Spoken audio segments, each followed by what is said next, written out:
Hello, everyone. This is Innings Breaks Podcast, and I am your host for today, Wicketkeeper. A few months ago, we got hit by coronavirus, and everything halted, and that halted our beloved sport, cricket, as well. We had no international cricket, and everybody's sitting at home. Now we are all excited that cricket is coming back. England and West Indies are about to play an international match pretty soon. Yeah, this is something great. Finally, we'll be able to see some bat and ball action. And yeah, even though my favorite team is not playing yet, but it will be still refreshing to see some test cricket going on the TV and, you know, open a beer, chill with cricket on in the background. That's an experience that I sorely miss these days. Cricket coming back in any form is welcome. I hope this will get a normalcy back in. I'm sure everybody else they can chime in, but I'm really excited. Even though I'm not a big fan of test matches anymore. I mean, I just checked the scores, but test match coming back, I'm sure a lot of folks will be happy. Yeah, I'm very excited with the return of Test cricket. I've been looking forward to this series in particular for quite some time because the last series that was played in West Indies was fantastic. So it's not only great that we're finally getting something to watch after so long. I'm also expecting that there'll be some high quality cricket. So yeah, just very excited for this. It's great that it's being played in England as well. Being in Australia, that's a very favourable time zone to watch Test cricket. So yeah, all round, just can't wait for the first test starting on the 8th of July. Yeah, really excited, especially that players like Jimmy Anderson have had 3 months to get over all their injury troubles. So West Indies facing the full might of the English bowling attack. I'm dead excited. 16 days, I think. Not long. Well, so we'll be ready with our podcast with latest version of cricket. All right, guys. We have our standard section. So we'll go through our some shit posts. We'll go through a stat post. So Ag, will you mind sharing your favorite shit post of the fortnight? Okay, so this is not exactly fortnight, but it came 20 days ago. So this was posted by Spaced Geek, and he shared an image of the thumbnails of cricket videos on YouTube, and it kind of sparked a great discussion on the subreddit. Specifically, one comment that, in my opinion, was hilarious was by a Squiffy Ray, who basically described some of the images on the in the thumbnails. For example, the time Dhoni stole AB's bat, or the time Black Hawk landed at a World Cup game and Ben Stokes surrendered, or the time Steve Smith smashed a ball at 350 kilometers per hour straight at the umpire who was fielding at short leg, or the time Bhaji had a submachine gun pulled on him. Although, let's be honest, this and the Yuvraj ones are the two we all wish happened. Okay, Mr. Squiffy Ray. Then there's one example he quotes the time David Warner transplanted his head onto a bowler's body and got into a fight with Dale Steyn. That would be a pretty interesting real life scenario, right?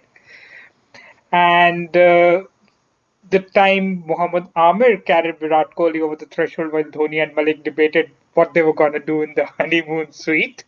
I mean, what the hell? And of course, Steve Smith changed some bat manufacturers and got a forearm tattoo before clobbering an umpire. Oh yeah, there's one Kohli and Tahir having a boxing match. It's quality.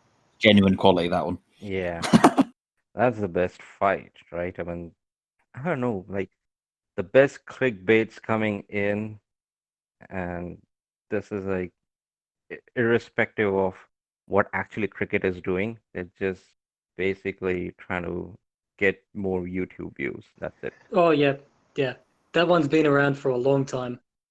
That's the one that I recognize first out of all of them, as in it's been around the longest. But no, all of these are great. I mean, like they're terrible Photoshop efforts, but they are very funny. I mean, I even showed my sister and she's not on Reddit or like on internet meme culture at all or any of that, and she found it funny. So it just goes to show, it wasn't just us who were amused by this. Okay, there are some contexts of people playing together. How is Javed Miandad jumping over Ricky Ponting playing for Mumbai Indians makes sense? They're not playing even in the same era. It's like you bring Don Bradman bowling to, let's say, Hardik Pandya. It's as crazy as that. One Don Bradman is alive. No, it is hard to say which one is the most. It's hard to say which one is the most absurd out of all, all of these images. Um, for me, it's got to be the one where Shoaib pulls a gun on Harbhajan Singh. Yeah, that's true.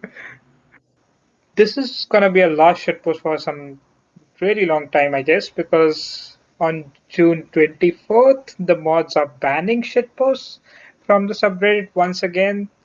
The rule, which was relaxed for some time because of the non-activity in the cricket verse, is now being put back into place. So yeah, we'll be missing shitposts, but we will have something else for you equally entertaining. Now I think let's move on to the stats post of the week. Uh, Mr. Foothill, you want to share that? Sure. This was shared by Pickle Rick 1193. Most ODI centuries as captain, and it's got this really nice graphic of the top five best batsman captains in the format, which are Ricky Ponting with 22 centuries, Kohli with 21 centuries in just 85 innings, AB de Villiers with 13 centuries, Sourav Ganguly with 11 centuries, and Sanaf Jayasuriya with 10 centuries. And there was a bit of discussion down below in the thread, and Spaced Geek, who we spoke about just now as the creator of that memorable shitpost, he listed the most wickets as captain in ODI cricket. And what I found interesting is that Sanaf Jayasuriya is pretty high up on that list as well.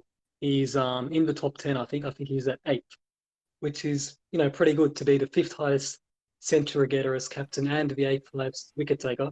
There's a quality all rounder for you. Yeah, I was not expecting Sanat Jayasuriya that has captained that long. Like my memory doesn't recall him being captain and then let alone having 117 innings and 10 centuries in that.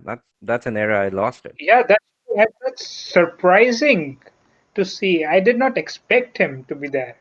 And then in the 118 matches that he captained, 92 wickets, still eighth in the top 10. So you expect names like Wasim Akram, Sean Pollock, Imran Khan, Daniel Vittori in the most wickets as captain list, but you do not expect Sanat Jayasuriya to be there. This is actually a quality all-rounder. I don't know what happened to him. He was stylish, but he wasn't regarded as much as, say, people like Callis or Pollock or others. I'm not sure why. I would guess that it's because I would guess that it's because he's a spin bowling all rounder. Just like I guess Vittori or nowadays Shakib and Jadeja.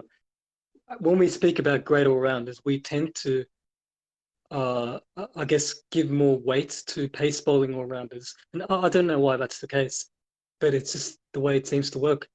I think that may be because cricket has traditionally been more of a pace bowlers effort.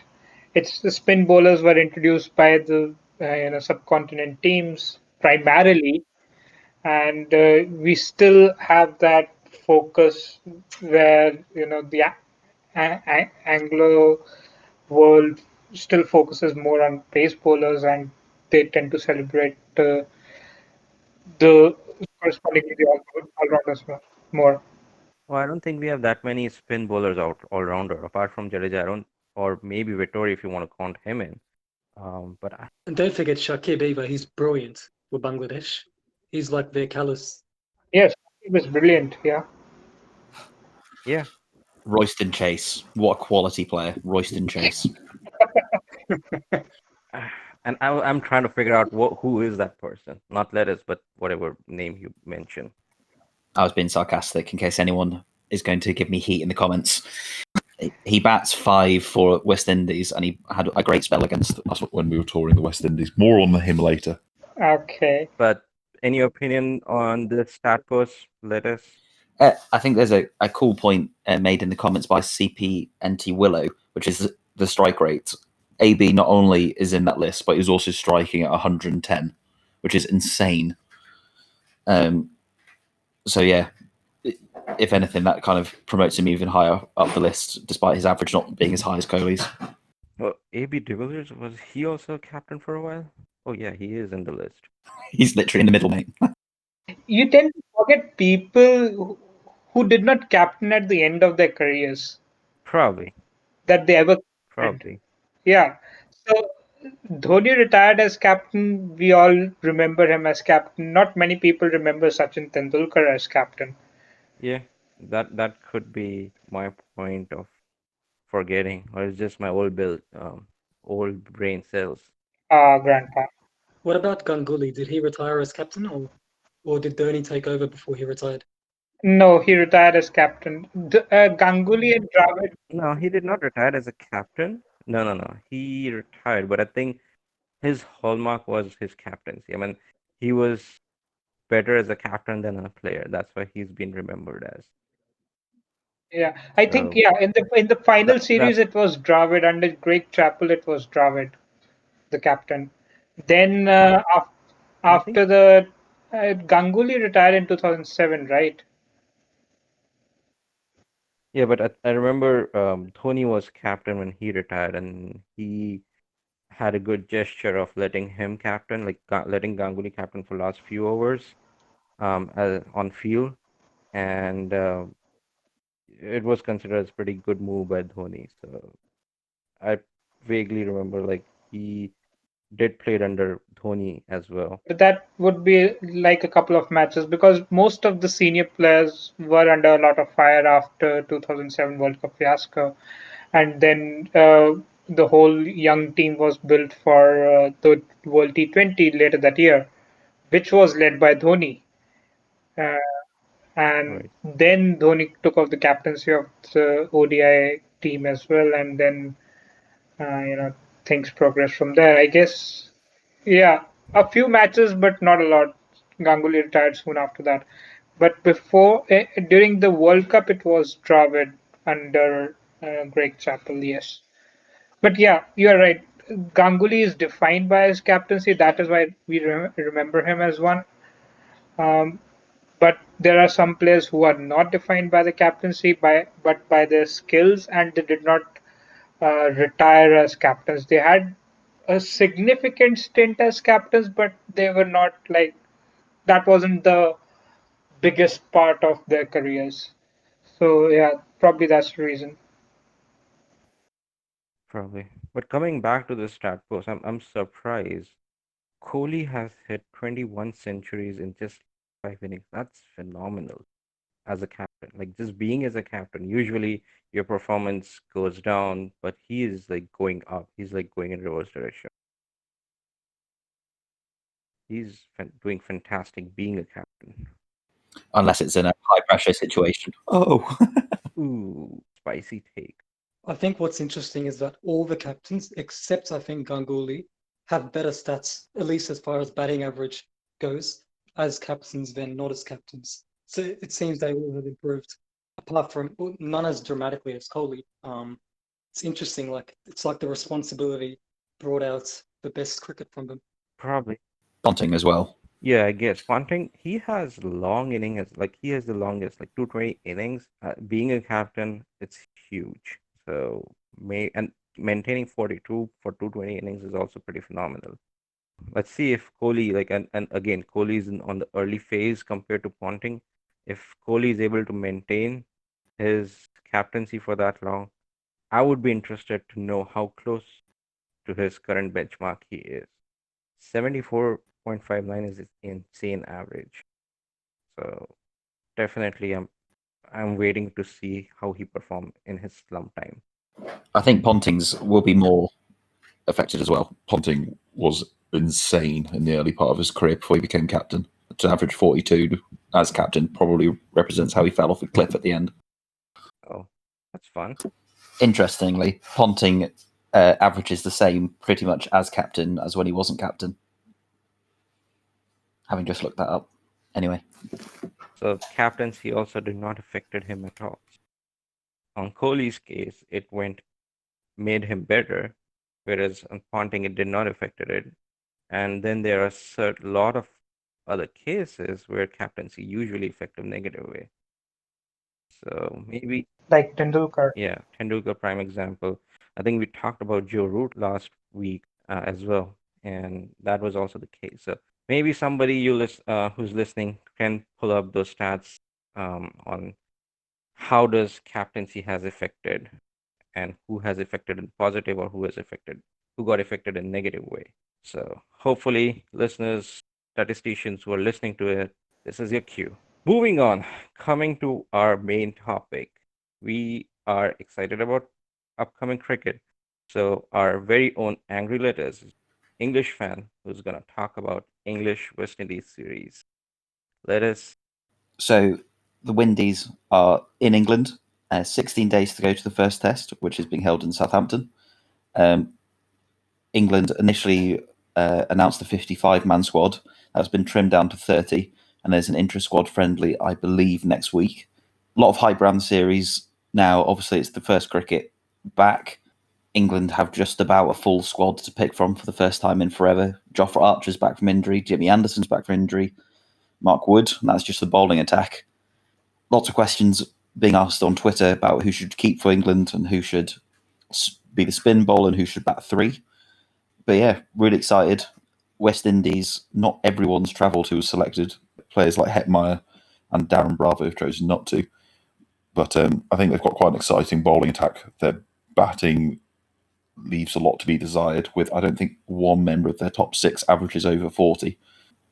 But yeah, players like Cornwall with the ball, be the first time we've seen him over here. Really quite exciting times.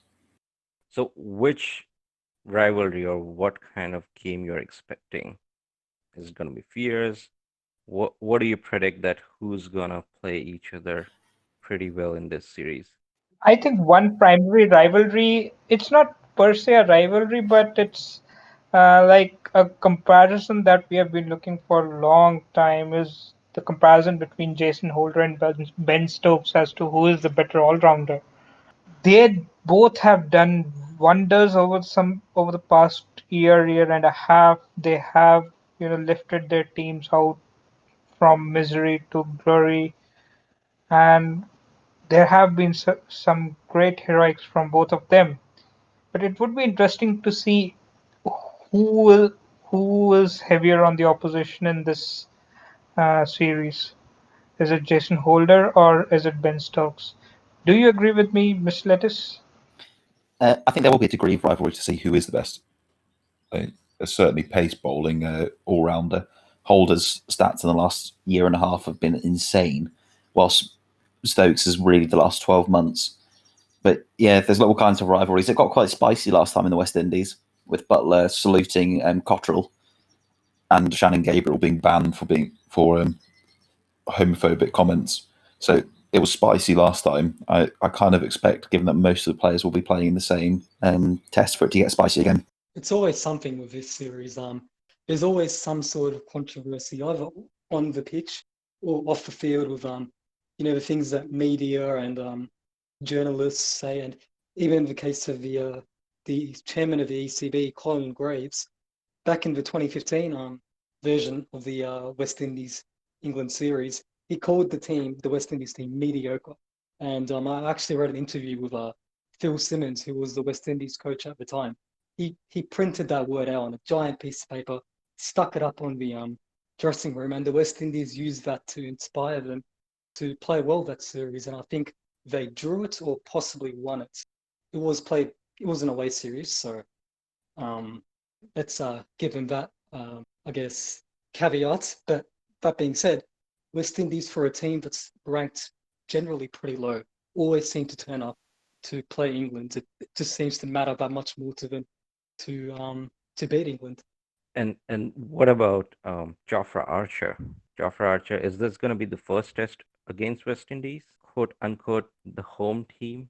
Yeah, yeah. He grew up in the West Indies, but his father's English. But yeah, it was spicy. He played, I think, up to under 19s for the West Indies, so he'll have plenty of relationships with the players.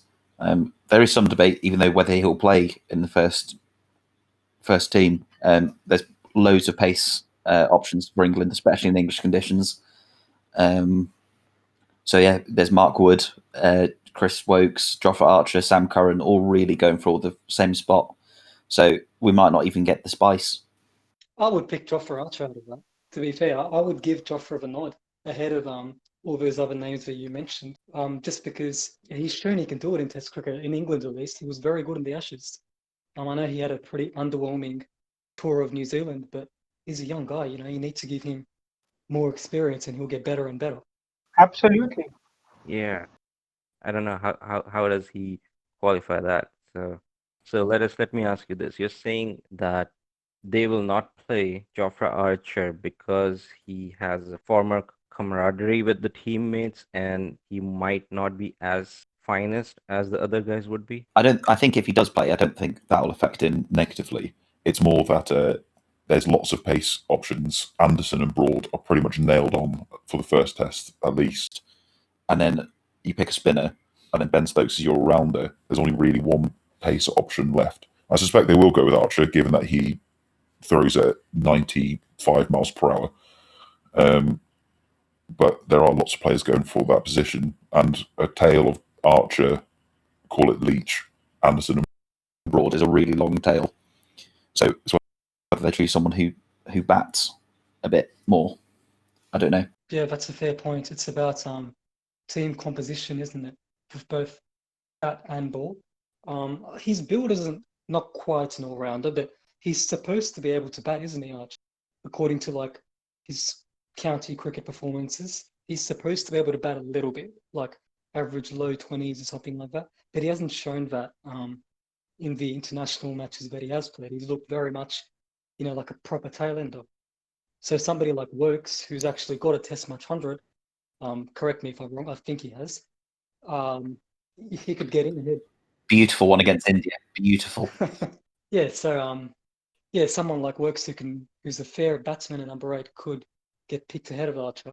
But personally, I would back Archer, despite the batting question and needing to have a sort of stronger tail. Yeah, it's that X factor that Archer brings, but I guess Mark Wood is also more capable bat, certainly at international level, than Archer, and he does have the X factor of being able to bowl 90. So it depends a bit on what England are looking for. I suspect Archer will play. I suspect his relationship with the Windies players will give him an edge.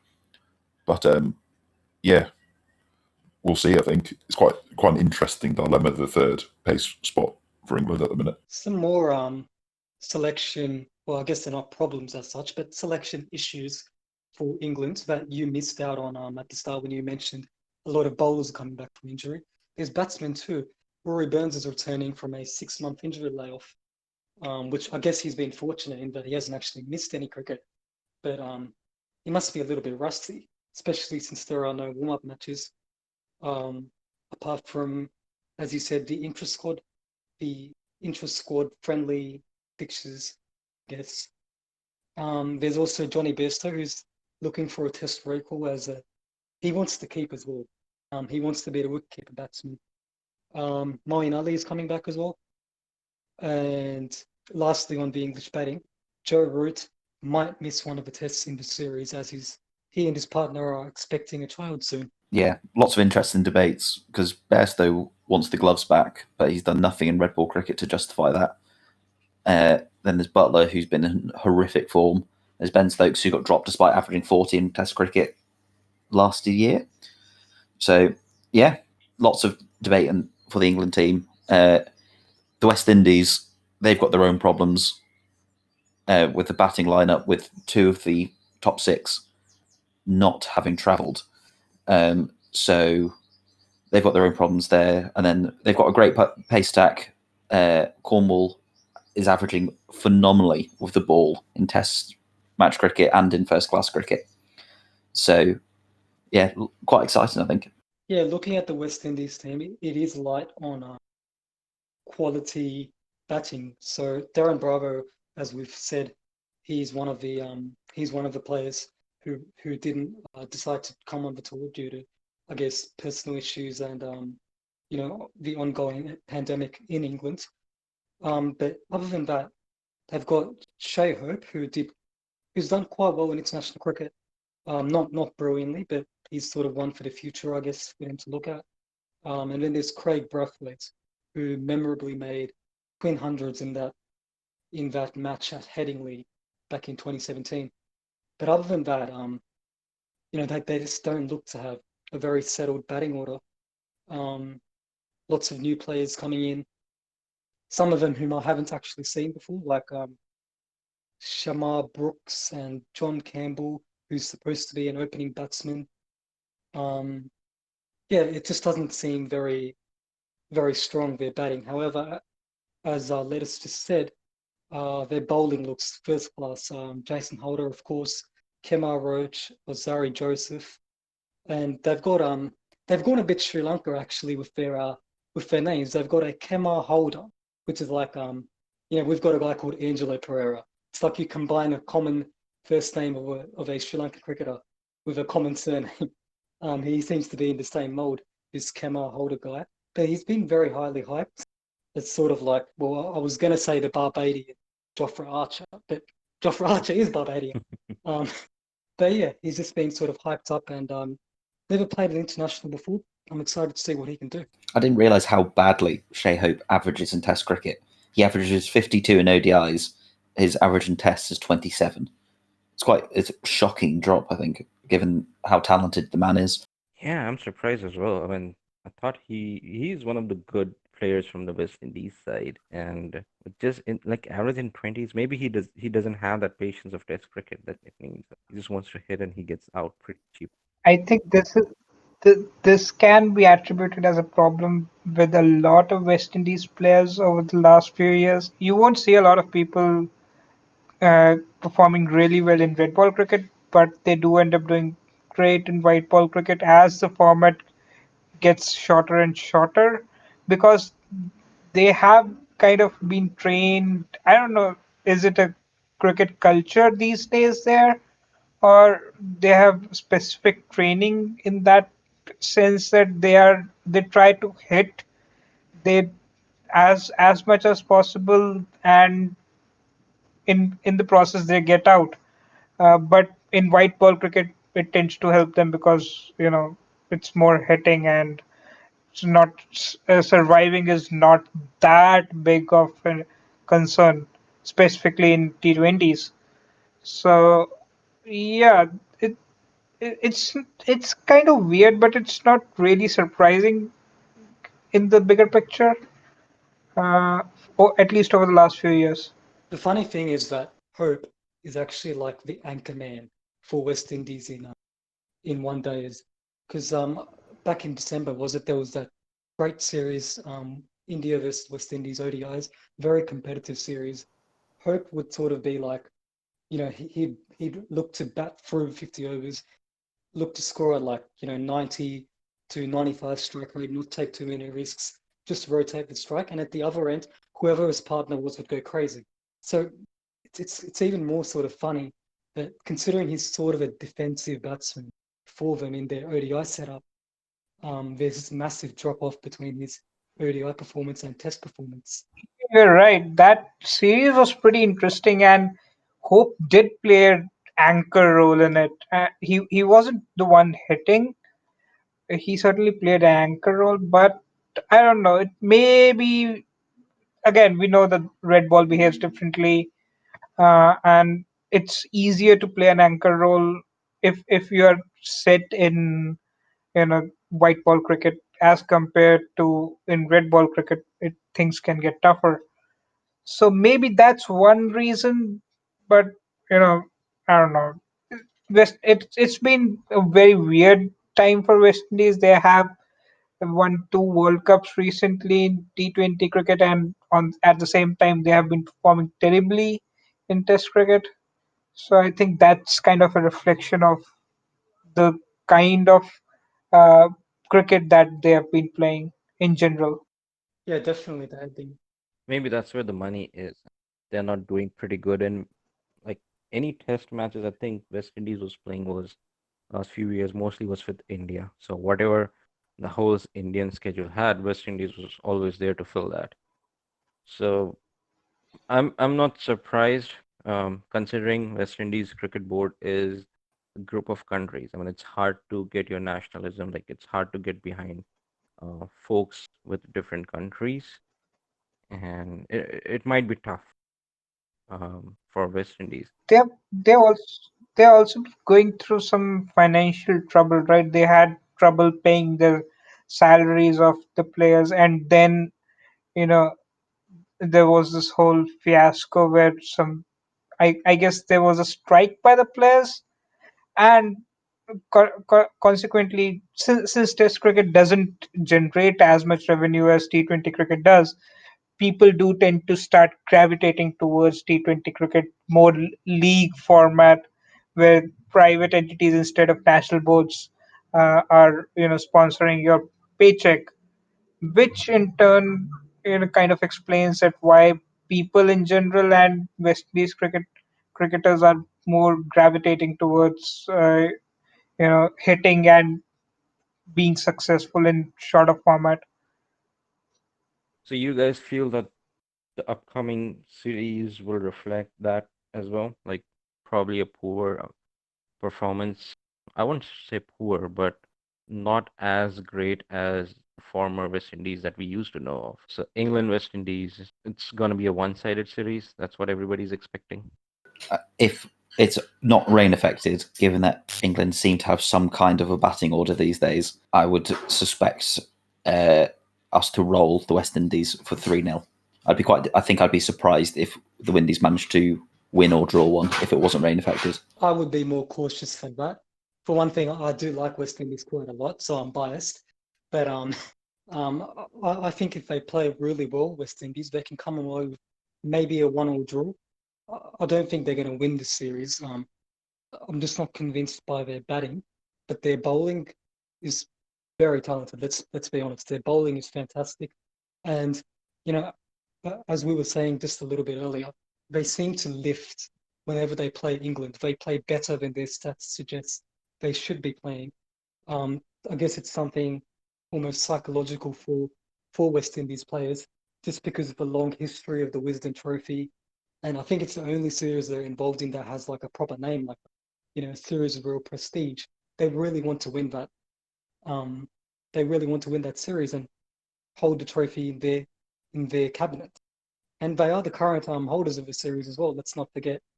So I wouldn't write them off just yet, but they are up against it for sure.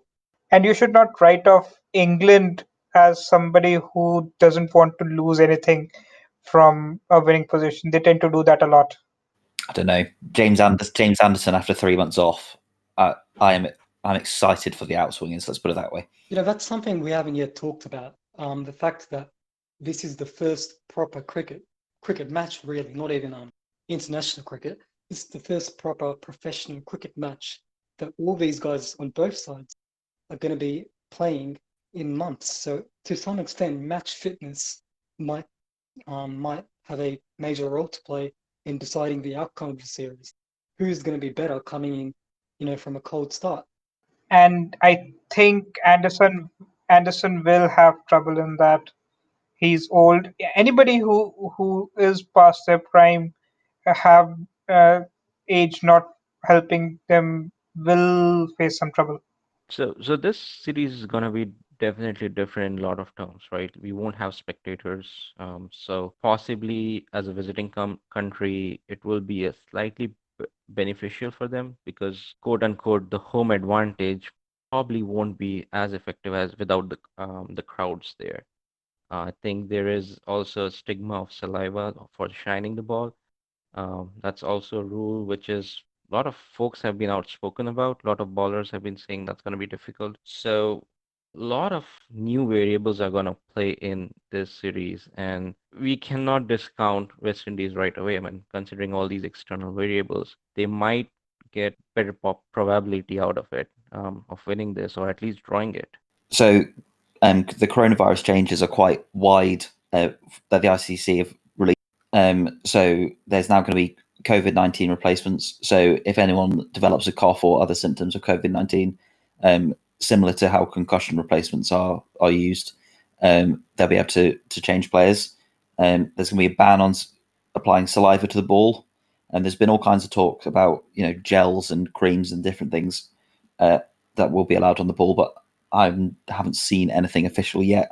The ICC panel, because umpires can't travel, as with everyone else, there may be non-neutral umpires used, and along with that, there'll be additional DRS reviews because not all the umpires will be from the top tier, and hence less experienced umpires. So each team will get an additional review. So it's quite a different game, especially with the ban on saliva, especially in England, given that it hoops, especially in the right conditions. Be quite interesting to see how players adapt to it. All right, I think we did talk a lot about West Indies and England. In other news, we have a couple of honorable mentions on our subreddit which we want to talk about. One thing was Sri Lankan minister commenting that 2011 Cricket World Cup final was quote unquote fixed or quote unquote sold. Foothill, do you have any feedback on it, being a Sri Lankan fan? Yeah, no, it's just a ridiculous accusation, as anyone who watched that game would agree with. I mean, it was quite a upsetting match to lose, but I don't think there's any indication at all from how the players played on both sides that everyone wasn't trying their absolute best. It was always going to be hard for us to win because it was a home game for India, basically. And India also had a very strong team in that year's edition of the World Cup. And we lost Angelo Matthews in the semi-final, which was a huge blow to our team balance. We had to make 4 changes for the final just because he dropped out, which is how important he was to the team composition. So with all those factors in mind, I think we played pretty well in the final. There was a few moments where it looked like we could actually win. We finished very strongly, got to a decent score, 270 odd. And then we took a couple of early wickets. We got rid of the openers, Sachin and Sehwag. And from there, there was an opportunity, but unfortunately, the Indian middle order was too strong, and we couldn't finish it off. But it wasn't fixed. Get out of here. Such kind of accusations are pretty surprising coming from a politician of the same country. It doesn't make sense. One, it's been too long. Even if it's true, why was he hiding it? I don't think it was true. It makes absolutely no sense. And secondly, the politician in question is trying to accuse two people or few people who have been pretty well respected across the cricketing community across the world, not just in Sri Lanka itself. And they have an impeccable record. The match was fought valiantly. I don't know why even making an attempt to slander or gain media attention would work because nobody would believe any such thing. Yeah. So I did saw a couple of tweets. I think maybe from Sangakkara or Mahela Jayawardene that commented about, is there an election coming up or something like that? Is that true? Is it something leverage for an upcoming election? Yeah, I mean, maybe it was Mahela. It was Mahela who made that tweet. It was quite a savage tweet, but it was completely fair of him to say because he was one of the 11 who took the field that day, and I can't imagine as a person how offensive it must be that some guy, some minister who's just doing this to get brownie points or whatever ahead of an election calls you out and accuses you of being part of this criminal behavior of match fixing. It's a serious accusation to make, and I think Mahela and all the other members of the team would be totally justified in reacting in an angry way to it as they did. So yeah, that concludes the podcast. Thank you everyone for listening. Stay safe out there, and cricket returns in 16 days. So it's goodbye from me. Goodbye. Goodbye, everybody. Goodbye, everyone.